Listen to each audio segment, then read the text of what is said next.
You ask Tiger to calculate. This deals with linear inequalities with one unknown. The final result is an equal or greater than 2. Let's solve it step by step. Group all constants on the right side of the inequality. Subtract 28 from both sides.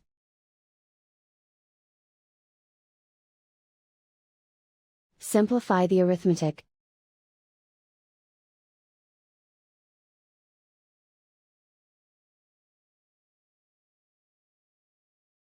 Isolate the n. Divide both sides by 2.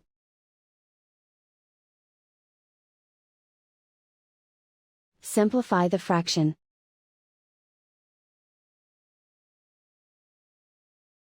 Find the greatest common factor of the numerator and denominator.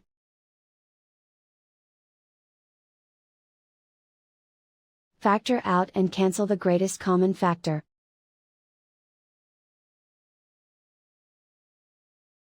Plot the solution on a coordinate grid.